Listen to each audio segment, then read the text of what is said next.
헌법가를 보는데 이면적으로 가지고 전공 출신이잖아요. 거기에 대해서 저희가 공부와 법에 대해서 행정승 6조 헌법 우리께 하신 아주 저희 지금 선가에서는 가장 존중하는 행정승에 대해서 지난번에 자성에 대해서 얘기할 건데 이게 공덕을 풀어놓으신 게 있어요. 공덕과 법덕의 차이에 대해서 아주 잘 풀어보셨거든요. 기자님들도 두 가지를 물론 저기 좀 하신 분은 그걸 기분을 안 드려도 돼요. 근데 일단 그거를 질 필요가 있어요. 그냥 그런 평범하신 분이 계시거든요. 그러면 역사적으로 우리 달마 스님과 양무제 형제 때 양나라 때 무제 형제 간에 때가 있으면 그 소개할 텐데 그게 중요한 여기 고도이 높은 줄 아는데 그렇지 않다고 하세요. 그런 걸 얘기해 드릴 거예요. 지난번 뒤에서 해주신다고 하시는데 제가 조금 마이크를 가까이 하고 잘 들리도록 좀 신경을 쓰겠습니다.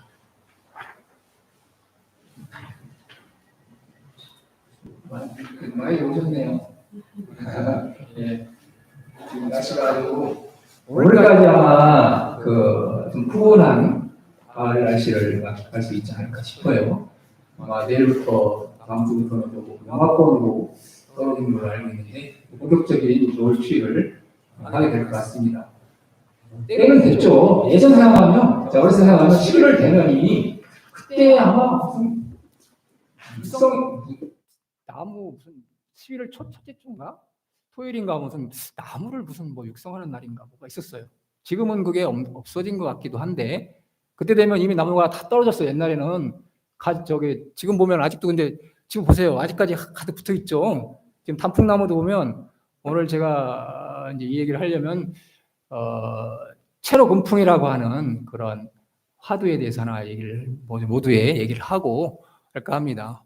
채로금풍이 뭐냐면 채로 몸을 드러내게 하는 금풍은 금바람이라는 뜻이 그 금금자에 금바람인데 가을바람을 얘기해요. 중국에서는 가을바람을 금풍이라고 했거든요. 이게 이제 운문선사께서 하신 말씀이에요. 제가 왜 이 얘기를 하느냐? 오늘 아침에 이제 그 마당을 쓰다 보니까 낙엽이 보통 많이 쏟아진 게 아닌 거예요. 오늘 예, 아주 그냥 평소 쓰던 거 한 10배? 예? 그래서 오늘 기점으로 그 낙엽이 많이 떨어지겠구나. 왜냐하면 어제 금풍이 많이 불었어요. 혹시 아십니까? 어제 금풍 부는 거 아세요? 요란하게 불었죠? 예, 그러니까는 당연히 떨어지겠죠. 그래서 금풍이 불면 어떻게 돼요? 나무에 낙엽이 다 집니다. 그럼 어떻게 돼요? 채로 몸이 드러나요. 몸을 드러내게 하는 가을바람이다라는 뜻이에요. 문문선자께서 그게 그러니까 오늘 이 법문 그리고 또 뭐 다른 선생님들 법문 또 어느 그 불교 가르침 많이 지금 사경도 하시고 저하고도 뭐 금강경 독송도 하시지만 이런 부처님 말씀으로 인해서 모든 낙엽이 지듯이 그죠? 금풍 왜 금풍이라고 했을까? 저도 아직까지 오늘 처음 생각해 봤어요. 왜 중국 사람들은 가을바람을 하필 금바람이라고 했을까? 그 생각을 해봤는데 좀 아시겠죠? 이제는 아시겠어요? 몸을 드러내요. 우리 몸이라는 건 뭐예요? 적나라하다. 적나라하다면 그 말. 적자는 아무것도 없다. 다 빨가벗었다는 뜻이에요. 나라. 다 큰 뜻이거든요. 적나라한. 그죠? 그거를 해주는 바람이라는 뜻이잖아요. 그게 뭐예요? 그러니까 그렇게 비교할 수 있겠죠. 그 낙엽은 우리들을 망상을 일으키는 어떻게 보면 우리 아상에 의한 악연에 의한 그죠? 번뇌, 장애, 무슨 스트레스 그런 걸 뜻할 수가 있습니다. 그것들을 바람이 싹 쓸어버려요. 그죠? 뭐가 나요? 몸만 드러나요. 몸이라는 건 바로 본질. 우리가 이제까지 계속 얘기해왔던 보리, 번뇌즉 보리에서 보리를 얘기하죠. 금강경에서 말씀하신 제5분에 나왔던 약견, 재상, 비상. 그죠? 재상은 우리가 알고 있는 이미 이런 현상계의 물질 세계에 있는 그걸 말하고 그래서 비상. 보게 되면 즉견열애라고 했어요. 그러면 그걸 보게 되면 즉 본질을 보게 되면 열애를 볼 수 있다라고 했습니다.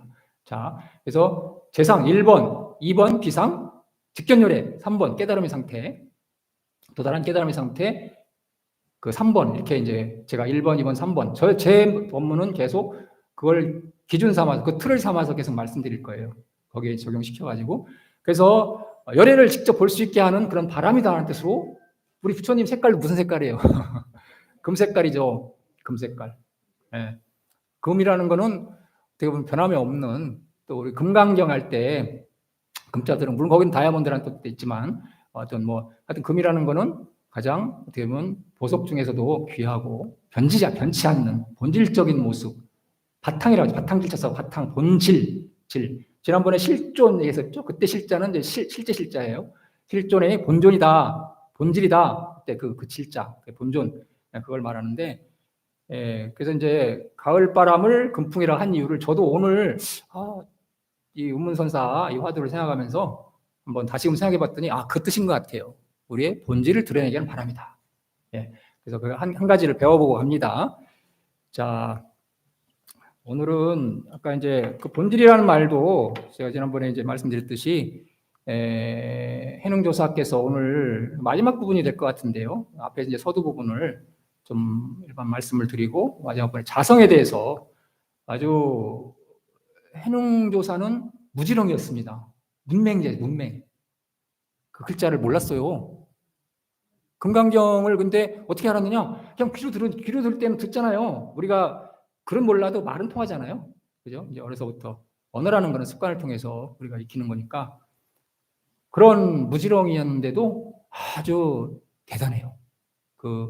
육조단경을 오늘 법문 끝나고 육조단경 모르시는 분은 가서 한번 책을 뭐 사셔도 되고 어디 법문 유튜브나 이런 걸 들어서 법문 많이 해놓으신 게 있을 거예요. 그럼 꼭 보세요. 직접 읽어 눈으로 직접 체독이라고 해요. 몸으로 직접 읽는다. 자기 스스로가 읽는다. 그러면 체독이라고 할 수 있는데 그렇게 하면 더 감명이 깊지 않을까. 진짜 부처님 말씀을 경이라고 하는데 부처님 말씀을 그 경을 붙여놨어요. 조사에게 유일하게 그 역대 조사, 즉 스님이죠. 스님 그 제자 부처님 제자 중에서 유일하게 그 해능 스님의 그 법문집 24세에 이제 그 처음 출가를 하셔가지고 그 76세에 돌아가십니다. 그러니까 한 계약 한 50여 년, 50여 년 가까이 그 법문을 하는데 너무나 부처님 말씀 것처럼 아주 감명이 깊습니다. 그래서 특히 자성이라는 부분, 거기에 가장 많이 나오는 말이 자성이라고 제가 말씀드렸어요. 108번이 나와요. 종보본이라고 하는 여러 이제 이본이 많은데 여러 가지 판본이 있어요. 근데 거기 종보본 이제 보게 되면 제가 다 세봤어요. 그거를 세봤더니 108번이 나옵니다. 공교롭게 우리 108번이라고 하는데 왜 부처님 법문을 84,000 법문이라고 하죠? 해인사에 8만 대장경이 있습니다. 왜 84,000 법문을 하셨을까? 그만큼 본내가 84,000가지가 된다. 그래서 그거에 하나하나 그 대기설법이라고 하죠. 그 사람 그 경기에 맞춰가지고 다 그 설법을 해서 그걸 풀어주시려고 하다 보니까 84,000가지 됐다. 마찬가지 108배도 이제 108개도 8가지 우리가 사람이 살고 있는 우리 인도에서는 108가지로 봤어요. 본내를. 그래서 그거를 어떤 제도하기 위해서 그걸 벗게 해주기 위한 금품 같은 그런 말씀. 근데 공교롭게 또 단경에서도 108번이 나옵니다. 자성이라는 말이. 참 우연의 일치인지 모르겠어요. 뭐 제가 세봤으니까 틀릴 수 있습니다. 한두 개 틀릴 수도 있는데 어쨌거나 제일 많이 나오는 말이에요. 자성, 제가 말하는 본질, 체로 할 때 그 몸이 드러나는 본질을 나타내는 거예요. 그래서 그거는 좀 이따 말씀드리고, 자, 우리가 역사적으로 지난 10월 아마 중순 벌써 꽤 됐네요. 우리나라가 노벨 문학상을 받았습니다. 그죠? 한강 작가님. 그래서 저는 한강 작가 좀 생소했죠. 잘 못 듣던 분이고. 근데 저하고 연배가 비슷하더라고요. 비슷하고 같은 시기에 학교를 다녔고 같은 시기에 정치적인 그런 소용돌이, 군부 독재 시작해서 민주화 과정, 그다음에 뭐 그때 당시에 그 5.18 광주 사건 이런 동일하게 한 시대를 같이 살아왔던 공유했던 분이더라고요. 보니까 그래서 그런 분들 그 이번에 이제 수상을 계기로 해서 책도 한번 읽어보게 됐는데 그게 그런 작가 정신 그것이 우리 수행자 부도자의 그 정신과 다르지 않더라는 거죠. 그죠? 그거를 제대로 평가해 주신 거예요. 노벨 심사위원회에서는. 그래서 역사적으로 보면 지금 뭐 김동리 선생님이나 그다음에 노은 선생님 같은 분들 이런 분들이 예전에 그 노미네이트 됐다고 하죠. 그래서 그 후보에 올라가시고 관심을 받고 그러셨는데 실제로 노은 선생님도 뭐 가까이 갔지만 최근에 뭐 무슨 스캔들이 걸려가지고 조금 약간 빛이 발했습니다만 어쨌거나 이번에 한 3수 되는 것 같은데요. 3수 만에 문학상을 수상을 됐어요. 근데 이제 이곳이 한강 작가님의 그 전에 아침 이분 오늘 안 나오신 모양인데 새벽 예불 계속 나오시는 분이 계세요. 해인보살님이라고 금강경 사경하시는 분일 겁니다. 아마 그분이 얘기해 주시는데 한강 작가님이 누구냐면 그 소설가 한승원 씨 따님이랍니다. 한승원 씨 따님이라 그래요. 혹시 한승원 씨를 아시는 분들은 계실지 몰라도 저는 잘 몰랐었어요. 그냥 이름은 알죠. 그분 나중에 알고 보니까 그분 제가 소설도 읽은 적이 있더라고요. 대표적으로 아제아제 바라제라는 영화 혹시 아시는가요? 그 누구죠? 주연이? 강수연, 그죠? 강수연 씨가 얼마 전에 죽었죠.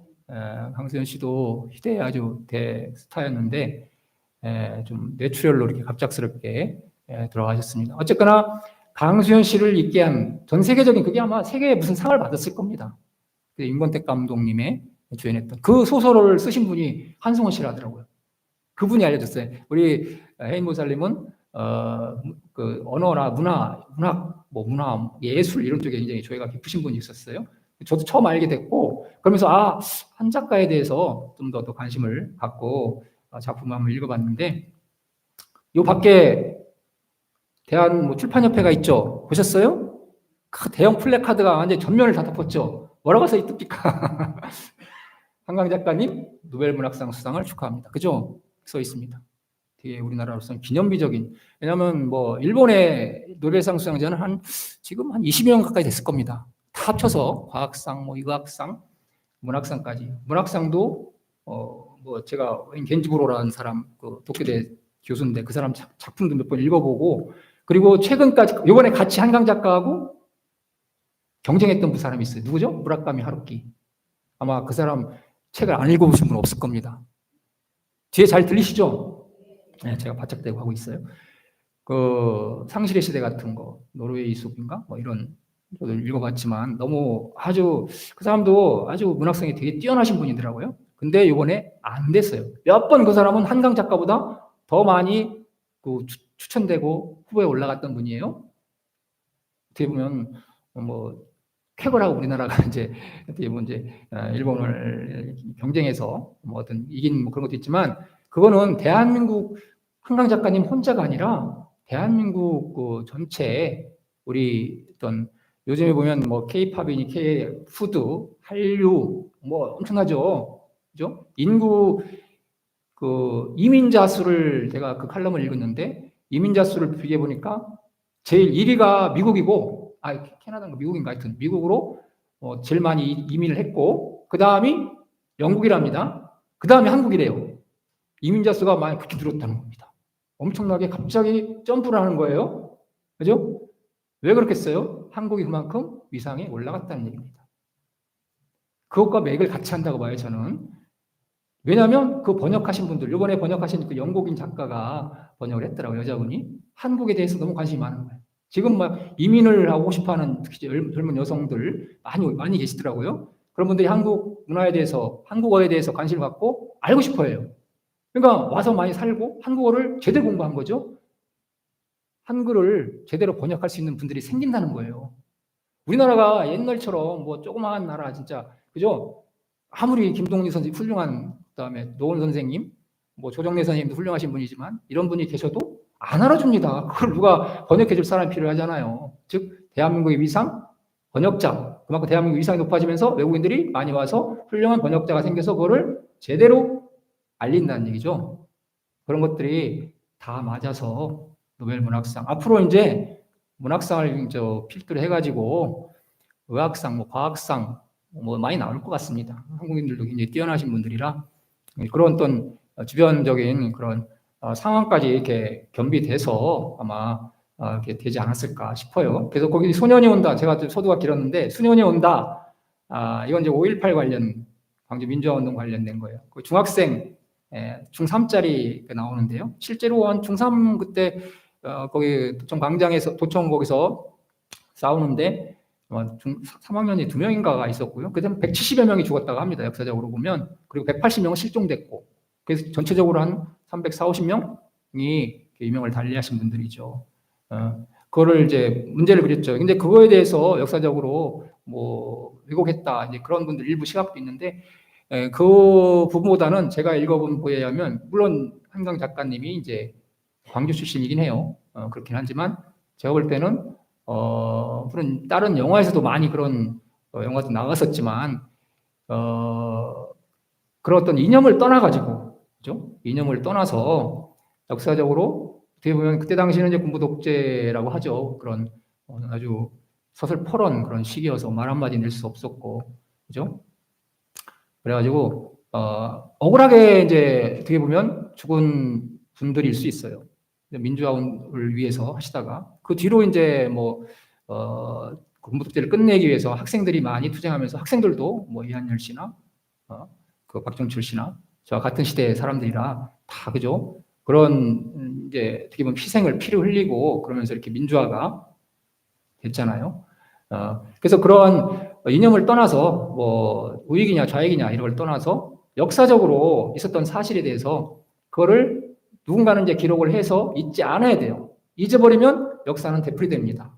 역사는 물론 이에치카가 말한 대로 되풀이된다라고 하지만 그러나 이런 아픈 역사는 되풀이돼서는 안 되겠잖아요. 그죠? 그거를 누군가는 기억해줘야 돼요. 누군가는 일러줘야 돼요. 그러한 사명이 바로 작가 정신이었고, 그게 바로 한강 작가님이 소년이 온다. 이것도 소년이 온다요. 소년이 간다가 아니라 소년이 온다. 왜냐하면 죽은 사람들이 다시 온다. 다시 맞이하는 그런 뜻이 될 수 있습니다. 다시 현재 시점에서 끄집어낸다. 기억을 되살린다. 요거를 제가 이따가 불교 수행과 제가 결부해서 말씀드릴 거예요. 그리고 또 하나는 그 작별하지 않는다. 아니고 이거는 이제 21년에 최근에 이제 지은 작품이에요. 이거는 제주 4.3 사건을 이제 그 모티브로 해서 이제 쓰여진 소설인데요. 이때도 이승만 정권이 들어서고 이제 대한민국이 국가로서의 체제를 갖춰가는 그런 상황이었는데 당시 이제 6.25 전이라 48년부터 6.25 끝나고 난 때까지 있었던 사건입니다. 4.3 사건이라는 것이. 그 당시에 이제 이념 대립이 굉장히 심했죠. 그쪽 자유민주주의 진영한 거고 공산주의, 그죠? 솔직히 말하면 빨갱이라고 이렇게 우익에서는 빨갱이라고 주장할 정도로 대립이 엄청 심했습니다. 그때 당시에 제주에서 그런 경찰 기마회에서 어떤 아이가 3.1절 행사에서 이렇게 말에 의해서 치게 돼요. 근데 그거를 제대로 사과 안 하고 당신은 권위주의 세대니까 그죠? 경찰, 군 공무원들이 아주 신박하겠습니다. 권력이 대단했어요. 그거부터 시작해서 이제 그 당시에 제주 시민들이 합심해서 좀 항의를 한 거죠. 그러면서 이제 4.3 사건이 가는데 나중에 그것이 그 당시에 제주도 한라산에 숨어 살던 이제 어떻게 보면 그 남로당 그 사주를 받은 빨치산 활동하시는 분들 있잖아요. 이런 분들 옛날 과거의 역사지만 이런 사람들이 이제 어떻게 보면 사주했다 그런 얘기도 있고 그래서 그거를 이승만 정권이 그 작전 이름이 뭐였냐면 초토화 작전. 다 죽여버리는 무시무시합니다. 무시무시해요. 그래서 5km 해안선에서 5km 이상 그 한라산 중턱에 있는 중간산 마을이라죠. 중턱에 있다. 중간산 마을에 있는 그 사람들을 다 죽여버리는 거예요. 다 쓸어버리는 초토화 작전. 그래서 그 당시에 그래서 지금 공식적으로 나온 거는 한 15,000명 정도가 죽었다고 하는데 실제로 한강 작가님은 비공식적으로 한 3만 명 죽었고 그다음에 한 2만여 명 더 실종되고 막 이렇게 엄청난 사건이죠. 6.25 전쟁 우리나라 역사적으로 아픈 6.25 전쟁 때 돌아가신 분들보다 그 다음으로 많이 돌아가신 분이었다고 합니다. 그래서 이것도 단지 이념적으로 빨갱이는 다 죽여야 돼. 근데 당시에 죽은 사람들이 그 퍼센티지를 보면 대략 한 80%는 이 국군, 정부군에서 죽었어요. 국군과 그다음에 서북 청년단, 경찰, 그죠? 정부 이승만 정권에 의한 초토화 작전에 의해서 80%가 죽고요. 나머지 한 16% 정도는 아까 남로당 그 사람들도 우익 인사들 죽일 거 아니에요. 우익 가족들을. 그러면서 한 16%는 소위 빨갱이라고 하는데 그 쪽에서 남도당 그 사주를 받은 무장 대원들에 의해서 이렇게 죽임을 당했다고 합니다. 역사적으로는 참 안타까운 일이죠. 지금 지나서 생각해 보면. 그러나 이제 이거를 그동안은 이런 얘기를 할 수가 없었어요. 그러나 국회에서 2000년대 초반 중반까지 그 진상위원회가 열려서 그걸 조사를 했었습니다. 근데 도중에 중단됐더라고요, 보니까. 그래서 저쪽 그 경산에 대구에 가면 경산에 코발트 광산이 있어요. 거기에 수천 명이 이렇게 좌익으로 몰려가지고 떼죽음을 당했어요. 그 국군에 의해서. 근데 그게 아직 발굴이 안 됐답니다. 수천 명이. 역사적으로 아직도 그렇게 아픔이 있어요. 그때 당시 죽인 사람들 보면 임산부, 에벤 임산부, 그 다음에 어린아이들 안고 있는 초등학생, 중학생, 어린 자식들 갖고 있는 노인네, 소년 노인네, 어린아이 뭐 할 것 없이 그냥 다 싸 죽인 거죠. 바닷가에 데리고 가서 제주도 같은 경우. 그러면 바닷가에서 싸 죽인 이유가 뭐냐면 썰물 때 다 쓸려 내려가요. 흔적이 없이. 그러면서 이 작가가 왜 작별하지 않는다라고 한 것, 이것도 그래요. 작별하지 않는다. 과거 기억을 잊지 않는다. 왜냐하면 잊어버리면 역사는 되풀이되고 다시 그런 아픈 우리 과거 역사가 되풀이됩니다. 누군가는 하고 싶지 않아도 가해자가 되고 누군가는 피해자가 되고 그 뒤에 막 그거는 당시에 내가 어디에 있느냐에 따라서 그냥 그렇게 되는 거예요. 그죠? 그건 무서운 거예요. 옛날 우리 뭐 나치에서 유대인이 그렇게 학살당했듯이 우리나라 그죠?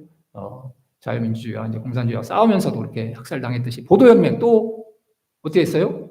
옛날 이북이 천월에 왔을 때는 6.25 때는 보도연맹에 가입했다고 해서 다 쏴 죽이고 막 그랬죠.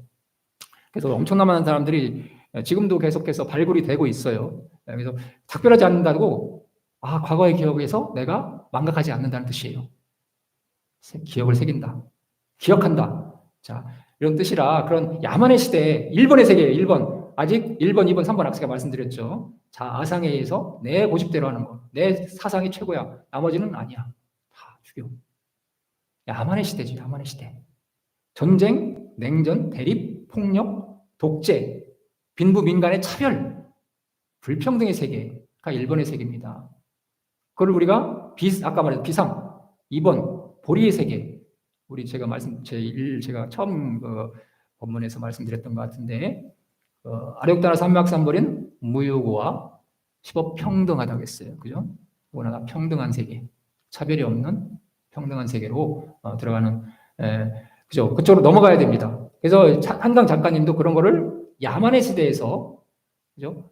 깨달음의 세계, 우리 불교의 세계하고 있는 깨달음의 세계, 평등의 세계, 절대 평등의 세계, 안욕다라 삼맥삼벌의 세계로 이끌어주는 그게 어떻게 보면 역사의 자연스러운 바람직한 발전 모습이겠죠. 이거를 기억하게 해준 거예요, 계속해서. 자, 이걸 어떻게 해서 이제 우리 불교적으로 이걸 해석해 보면 어떻게 되냐면 불교적으로 해석해 보겠습니다. 일본의 아까 대립, 차별, 야만의 세계, 아상의 세계죠, 아상. 나의 아상에 꽉 잡혀 있는 세계를 극복하고 2번 피안의 세계, 그죠? 무효가 평등한 세계, 그 세계로 흘러가기 위해서 우리는 불해라고 했어. 부처님 바다, 그죠? 불교의 궁극적은 이제 바다로 모든 그 냇물은 바다로 흘러갑니다. 그래서 바다에 갔을 때 그 불해라고 그래요. 부처님 바다다. 불해라고 하는데 불해로 흘러가기 위해서 이리 세계에서 억울하게 죽임을 당한 영령들을 대자비로 섭수하여 위로하고 이를 잊지 않고 끊임없이 기억을 되살리게 하는 기념비를 세우고자 하는 즉 불교적으로는 자 불교적 수행법에서 사신족이라고 있어요. 사신족 그리고 사여의족이라고도 하는데요. 이거는 네 가지 그러니까 어떻게 보면 성취 수단이라고 보통 얘기를 하는데 즉 깨달음 안욕다라 삼박삼보리를 얻기 위해서 네 가지 수단이 있어요. 수단 그걸 말해요. 즉 우리 마음 자세 어떤 수단을 갖춰서 우리 마음을 그렇게 가져가야 되느냐 하는 그런 측면이에요. 이거를 사신족 또는 사여의족이라고 해요. 여의족은 우리 마음 뜻과 같이 흡족하게 이루어지게 하는 그런 뜻이거든요. 즉 깨달음을 얻게 하는 네 가지 기본 자세가 있다는 겁니다. 그거 같이 수행의 목표를 이루기 위해 끊임없이 욕망하고 자, 그 네 가지가 뭐냐면 첫째, 욕망하고 목표를 이루기 위해 수행 목표, 즉 깨달음을 이루기 위해 끊임없이 욕망하고 욕망이 다 나쁜 게 아니에요. 우리가 수행을 하기 위해서 깨달음을 얻기 위해서 내가 좌선을 오늘 한 10시간 할 거예요. 예를 들어서. 그리고 새벽 예불을 꼬박 나올 거야. 앞으로 100일간 새벽 예불을 나올 거야. 뭐 1년간은 뭐 내가 뭐 신묘장구 대단한 일을 할 거야. 그래서 그런 식으로 해서 자기 자신을 계속 체근하는 거. 그런 욕망은 좋은 거라고 하셨어요. 부처님께서는. 그거는 꼭 필요하다. 다 나쁜 게 아닙니다. 그 다음에 쉬지 않고 정진하는 거. 정진.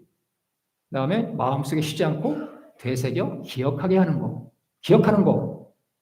이게 심신종, 심여의종이라고 해요. 또는 싹기라고 하죠. 해석해서 되새겨가지고 잊지 않게 하는 거. 아까 작가가 소년이 없어지지 않고 소년의 기억이 다시 온다. 살아 돌아오는다. 작별하지 않는다. 과거 기억으로부터 작별하지 않는다고 이렇게 강조했듯이 그 제목에서 딱 박았듯이 기억하게 하는 거. 이걸 염심족이라고 해요. 심신족. 그리고 끊임없이 사유에서 올바르게 나갈 수 있도록 하는 거. 그거를 사유신족 또는 관신족이라고 하고요. 해신족이라고 하는데 그 네 가지를 말해요. 그러니까 욕망, 즉 수행의 목표를 이루기 위해서. 그리고 끊임없이 정진하는 거. 정진. 그다음에 기억하는 거. 기억하게 하는 거. 영.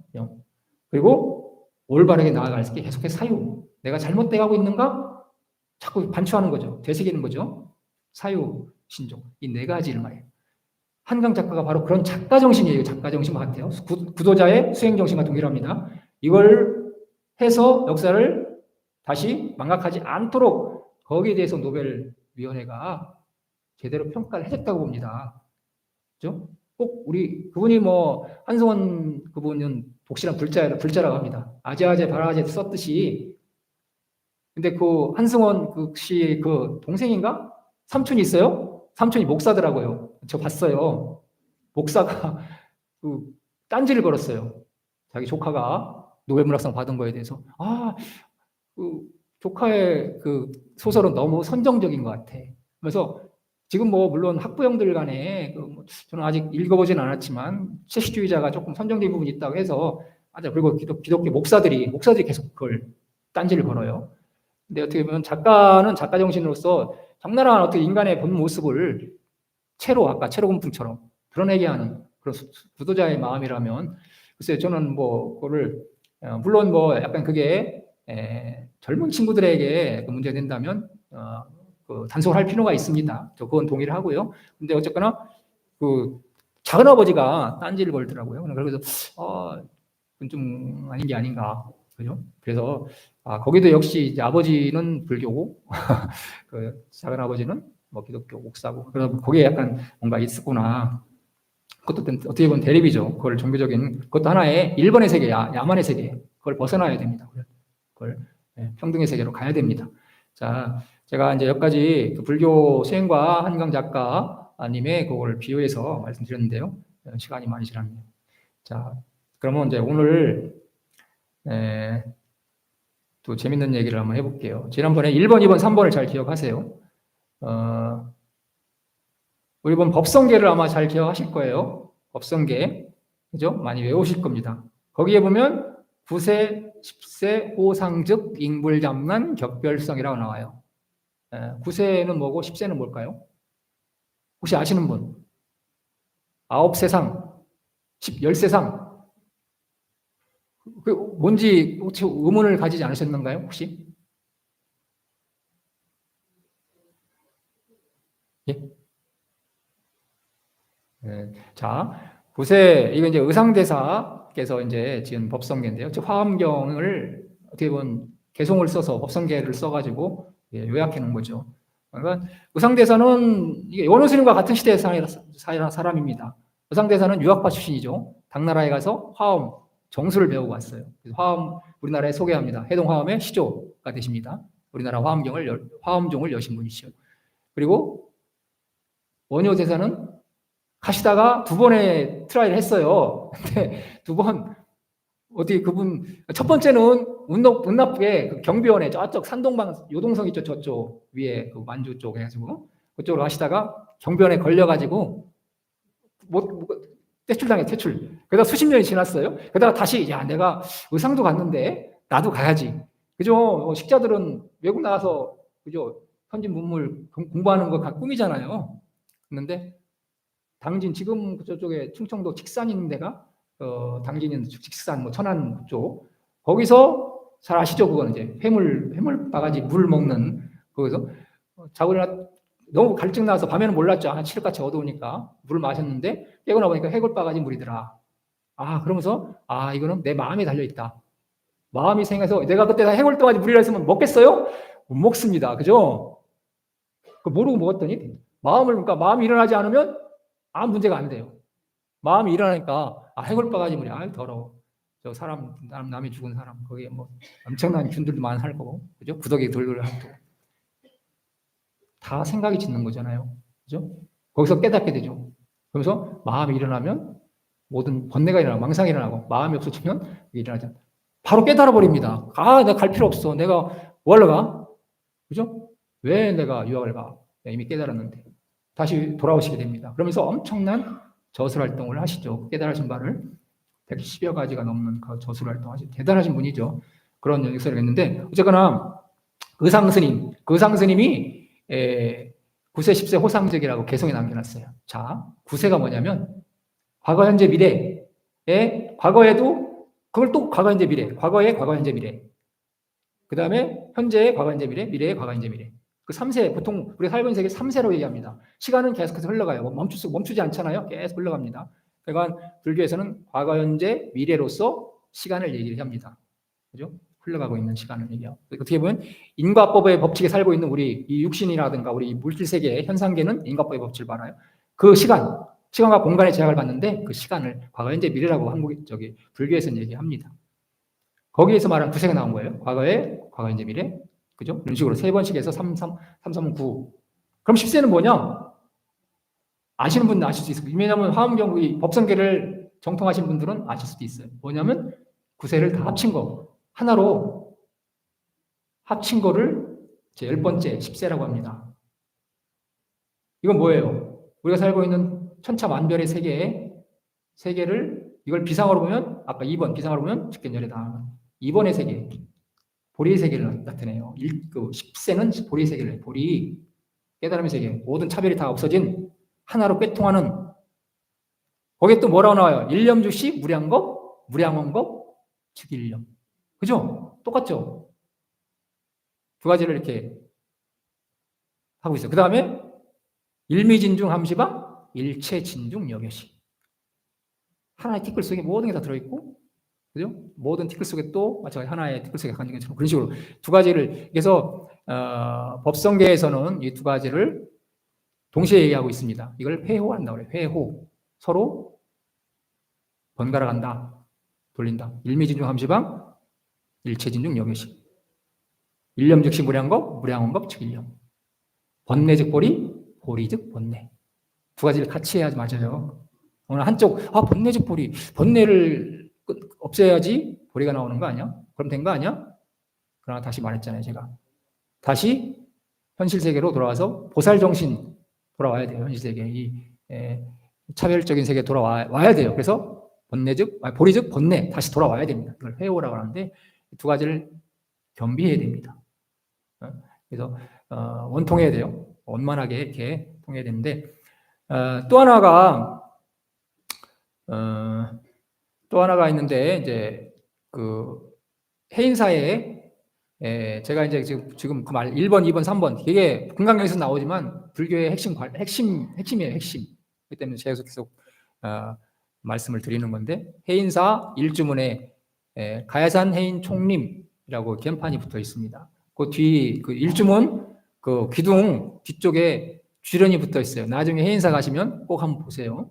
물론 한자로 써 있어서 어렵다고 생각할지 모르지만 오늘 들으시고 꼭 한번 해인사 가면 확인하십시오. 거기 뭐라고 되어 있냐면 역천겁이 불고 극만세의 장금이라고 되어 있어요.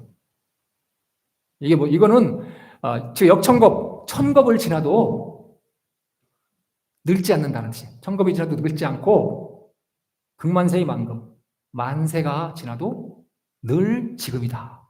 장금은 많이 들어봤죠? 어디서 들어봤어요? 장금.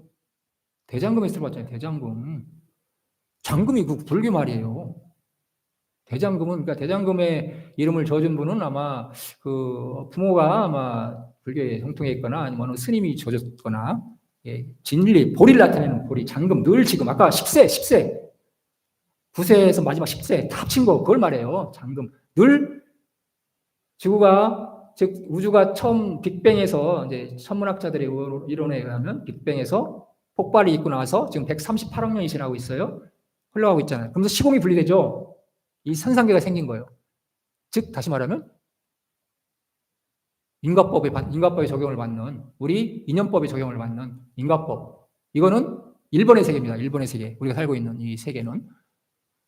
근데 태초 빅뱅 이전이나 지금이나 앞으로 또는 수백억 또 겁이 지나가겠죠.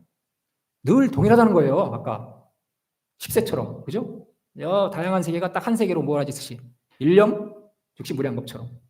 한 생각이 무량한 겁에 같듯이. 찰나가 무량겁과 같듯이. 자, 그걸 말하죠. 잠금이라는 게 바로 그겁니다. 빅뱅 이전이나 지금이나 앞으로나 늘 동일한 것. 장자, 긴장자의 지금금자예요. 지금, 늘 지금이다 하는 뜻이에요. 늘 지금, 늘 지금. 진리 세계는 변함이 없어요. 늘 지금이에요. 늘 지금. 그죠? 해능조사가 자성에 대해서 똑같아요. 자성도 이따가 말씀드리겠지만. 그래서, 이거는 하모 득통 스님이라고, 조선시대 초기에, 우리 태조 이성계가 조선을 건국하고, 그 무학대사가 국사로 이제, 모셨죠. 무학대사를 이성계가 국사로 모셨습니다. 즉, 스승이죠. 이성계 스승이 무학대사의 제자입니다. 하모 득통 스님이 쓴 책에 요 글귀가 나옵니다. 금강경 오가의 해설이라고 하는 거기에 요 문구가 역천겁이 불고 극만세의 만극. 역천겁이 지나도 늙지 않아요.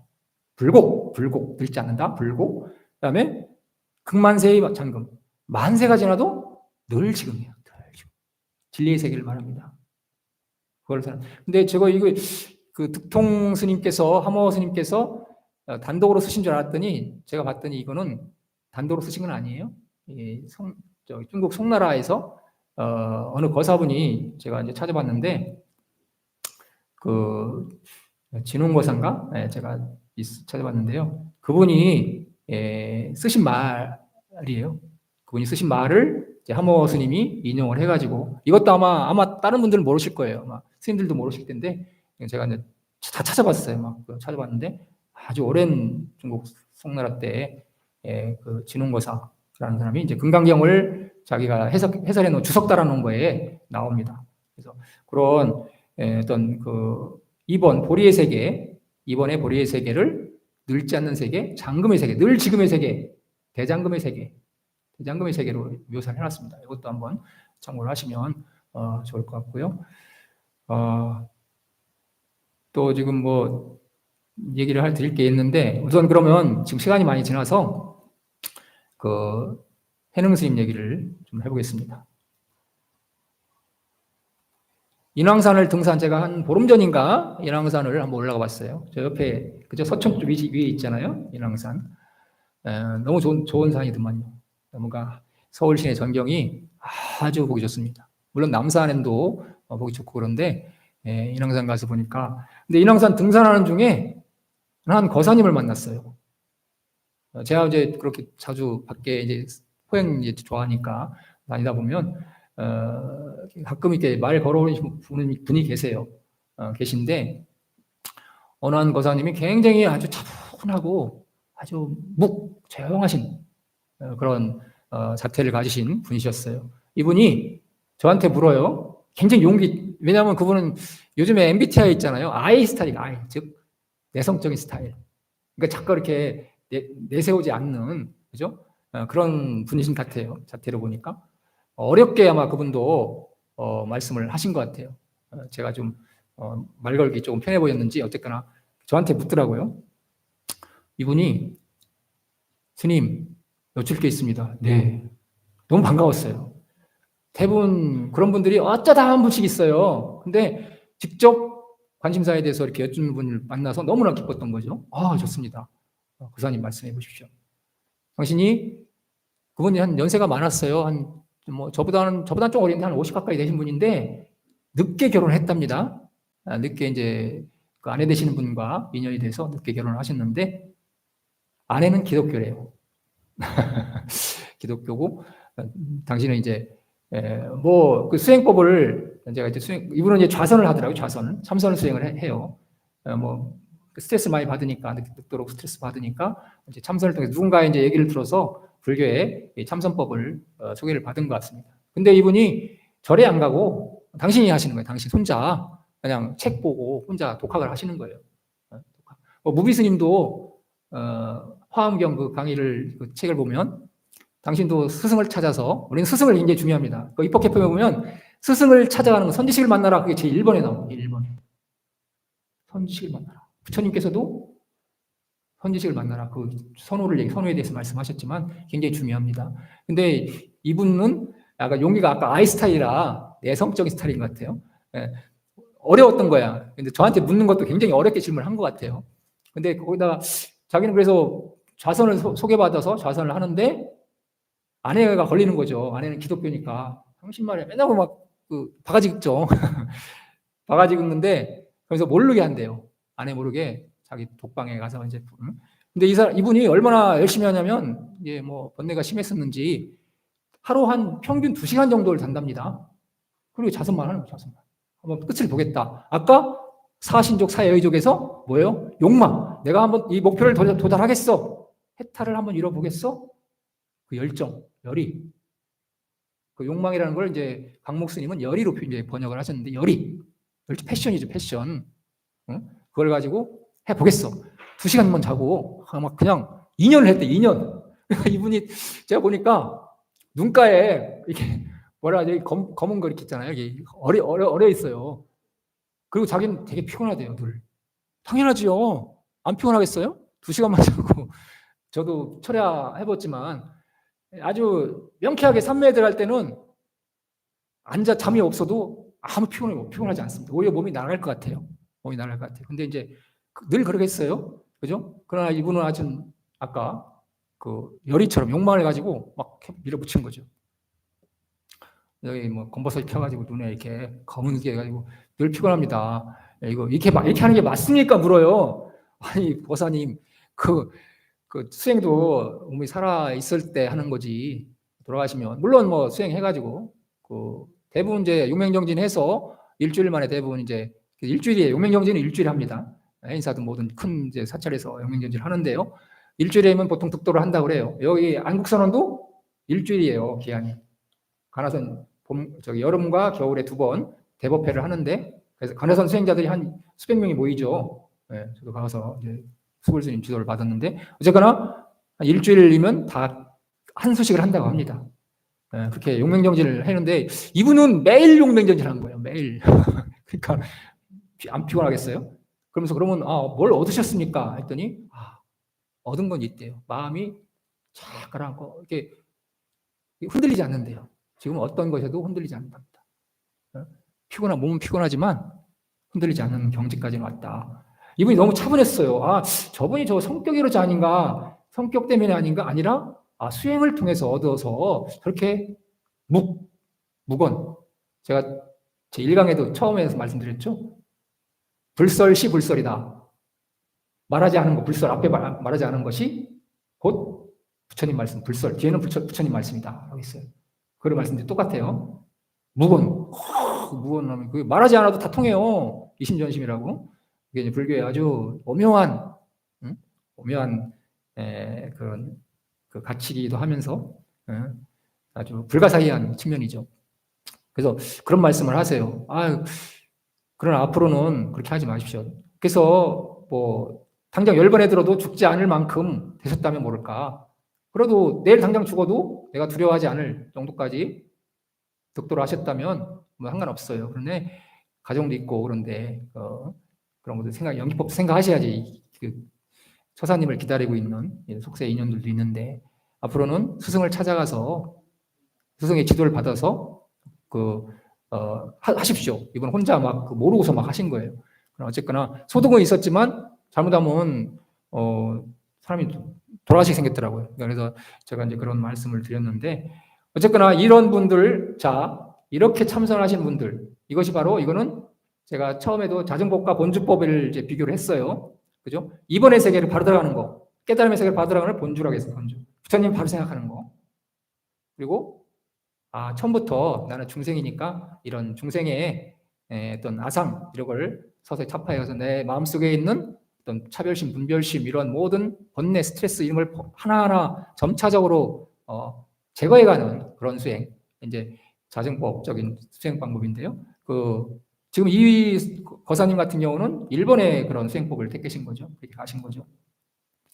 그러나 제가 이제 이 해능 스님은 제가 모두에 말씀드리지만 해능 스님은 바로 본주법을 말씀하셨어요. 바로 자성을 바라보게 하는 거. 그래서 심지어는 우리가 앉아서 좌선하는 거. 이 좌선이라는 정의도 새롭게 하셨어요, 이분은. 좌선은 우리가 앉아서 말 그대로 허리 고추 세우고 이렇게 그죠? 하나하나 호흡 가다듬으면서 화두를 잡든가 이런 식으로 해서 마음을 가라앉히는 겁니다. 쫙 가라앉히면서 그 삼매들, 그 심일경성, 마음이 하나에 딱 모이게 되면 그걸 심일경성이라고 그래요. 그럼 아주 거기에 우백가 아주 평안한 상태에 도달합니다. 아주 평온한 상태. 그런 상태에 도달하는 것을 그 삼매에 든다고 하죠. 이제 그게 이제 목표가 되는데, 어떤 그런 방법을 통해서, 그런 자정적인 방법을 통해서 이렇게 가는 게 아니라 해능 스님은 바로 자성을 바라볼 수 있게. 자성은 바로 부처의 세계입니다. 아주 청정한 세계, 그죠? 우리의 근본 세계, 아까 대장금의 세계, 늙지 않는 세계, 빅뱅 이전부터 빅뱅 이후까지 계속 현재도 계속되고 있는 늘 지금 우리가 다만 못 볼 뿐이에요. 왜? 아상이 그걸 가로막고 있어요. 태양을 아상이 먹구름이 가려서 안 보이듯이 태양은 늘 그 자리에 있어요. 그러나 안 보이죠. 먹구름이나 밤이 돼서 지구가 돌아가서 밤 되면 안 보입니다. 태양은 늘 그 자리에 있는데 그 같아요. 늘 그대로 있어요. 늘 그 자리에. 장금의 세계다. 자, 지금 시간이 많이 지나서 좀 구체적인 내용은 아주 이거는 다음 주에 꼭 오세요. 이제 단경에 대해서 자성 부분을 제가 풀어드릴 건데 너무 훌륭한 본주법 부처님 세계에 대해서 바로 얘기를 하시는 부분입니다. 물론 선사들만이 이걸 아는 거 아니 딱 들으면 쉽게 알 수가 있어요.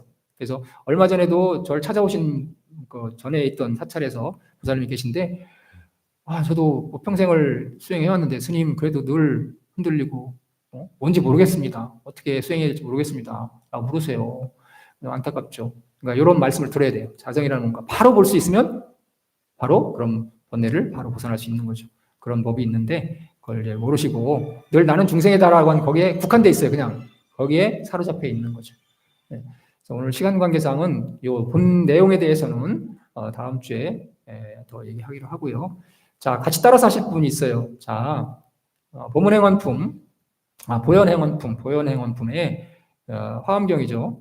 법계품, 보현행원품에 나온 이제 개송인데요. 그 개송을 저와 같이 합성해서 마칠까 합니다. 절 따라서 하세요.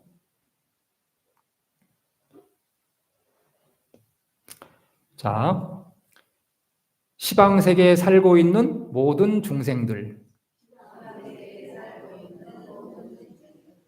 근심 걱정 여의어서 항상 즐겁고 깊고 깊은 바른 법에 이익을 얻어 남은 번뇌 하나 없길 원하옵니다. 제가 항상 모든 중생 수순하오니 오는 세상 모든 법이 끝날 때까지 보현보살 광대행원 항상 닦아서 위 없는 대보리를 원만 이루리. 부처님의 묘한 법을 받아 지녀서 일체 모든 보리행을 빛나게 하고 마침내는 보현의 길 청정케 하여 오는 세상 다하도록 닦아 익히리. 과거 현재 미래 일체 모든 부처님 가장 좋은 보리도의 모든 행원을 제가 모두 공양하고 원만히 닦아 보현보살 행원으로 보리 이루리. 자, 감사합니다. 오늘 본문은 여기까지 하도록 하겠습니다. 이 공덕으로 모든 지금 적재되어 있는 모든 스트레스 번뇌 장애들 다 없어지고 희망하는 모든 소원들이 뜻대로 아까 사신족, 사여의족처럼 마음 뜻대로 다 여원 만족이라는데 뜻하는 대로 모든 게 다 만족스럽게 성취되기를 기원합니다. 자, 감사합니다.